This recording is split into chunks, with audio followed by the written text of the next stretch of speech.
umrah kali tuan-tuan. Kalau ikut TV Saudi tu 4 juta. Dia tahu dah sebab dia keluarkan visa tu tuan-tuan, 4 juta tuan-tuan. Biasa 3 lebih, 3.6 haji, 3.7 tuan-tuan. Ini 4 juta. Allah ramai tuan-tuan. Ramai pun seronok sebab dia dah robohkan hotel sekitar di Samiah semua tu tuan-tuan. Dia dataran tempat solat pertama nak keluar. Mungkin sebab itulah Saudi ni keluar kemasukan orang luar untuk buat umrah tuan sekalian. Ramai masya-Allah, 4 juta dia ramai tuan-tuan. Kena kemuncak saya ingat malam memburu malam Al-Qadar. Start 25, 27, 29. Hak paling ramai saya ingat 27. 26 tu training dah, tentera training. Sebab apa tuan-tuan ni? Ni khabar-khabar raja istana mari ni tuan-tuan. Nak piang juga tuan-tuan. Allahu Akbar tuan-tuan. Ramai manusia. Abdul Rahman Sudah, Syekh Dr. Abdul Rahman Sudah. Dia punya tuan-tuan paling penuh di belakang dia. Macam ada semayang solat qiyam, lepas tu pula dia baca kunut tuan-tuan. Saya ingat banjir mata orang semua menangis. Minta Allah tuan-tuan beri kemenangan, selamatkan Syria, diarahkan tuan sekalian di Palestin. Bersungguh dia doa tu menangis semua orang tuan-tuan. Ingat orang arah Allah kuat, menangis kan, menangis sungguh. Sebab mereka fahamlah. Menangis sungguh muslimin dan muslimat. Allahu Akbar. Seronok tuan-tuan sekalian. Jadi muslimin dan muslimat sekalian menangis. Sahabat-sahabat dia menangis. Apa kita nak ambil ibrah dan pengajaran daripada peristiwa Ghazwah Hunain tadi tuan-tuan sekalian? Baik, yang pertama dah kita sebut dah, Allah beri satu iktibar tuan-tuan sekalian bahawa Allah yang layak memberikan kemenangan. Aman nasrumin. Allah saja layak memberi kemenangan tuan-tuan sekalian. Bukan kepada faktor kekuatan yang lain tuan-tuan sekalian, asbab yang lain. Faktor asbab paling besar adalah Allah Subhanahu taala. Jadi yang kita lihat daripada surah At-Taubah tadi, muslimin dan muslimat sekalian. Yang kedua tuan-tuan yang dirahmati oleh Allah sekalian, orang-orang yang dijinakkan hati mu'alaf. Mu'alaf ni tuan-tuan sekalian, Nabi ajar kepada kita mereka didahulukan tuan-tuan sekalian, mereka didahulukan.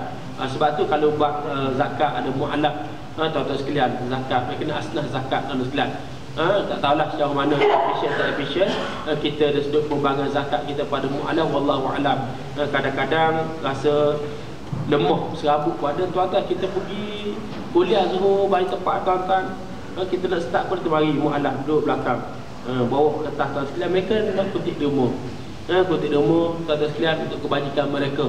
Tanya pasal apa tak pergi ke pusat zakat, pasal apa kamu ni nak asnah boleh zakat, dia pun cerita masalah nak kena isi borang banyak mana, berapa kali mereka nak guna mari, berapa mereka dapat dan segala sebagainya.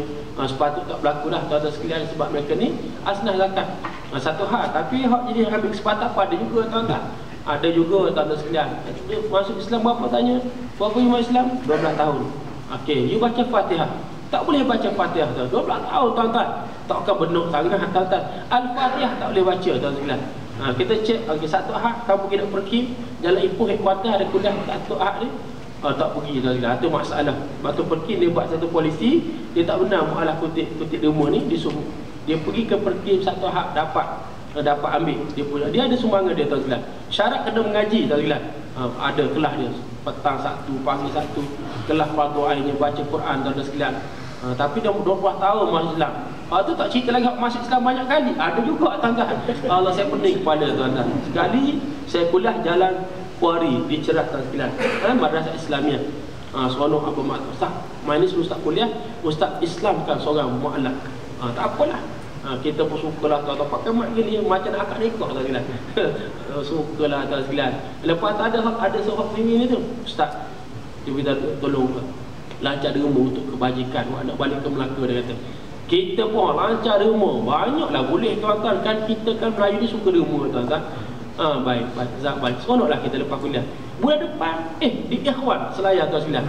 Mari pula ustaz, tolong nak syahadahkan ni nak masuk Islam ni tuan sekalian. Sukalah kata aku rasa sudah.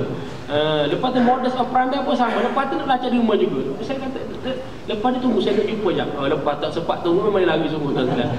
Dia pun tak ni ustaz lepas ni. Allahu, ada juga tuan sekalian. Jadi muslimin dan muslimat, apapun Nabi tunjuk kepada kita mu'alaf ni tuan-tuan wajib kita satu ni. Dia banyak kisah tuan-tuan. Sebab mereka ni dan nak dijinakkan hati mereka ni tuan-tuan, dengan keluarga mereka terputus tuan-tuan sekalian, dengan kawan-kawan mereka tu bahkan ada tekanan yang sangat teruk tuan-tuan sekalian. Jadi kita baca Quran, innamal mu'minuna ikhwah, sesungguhnya orang-orang mukmin itu bersaudara. Ini Nabi ajar pada kita tuan-tuan.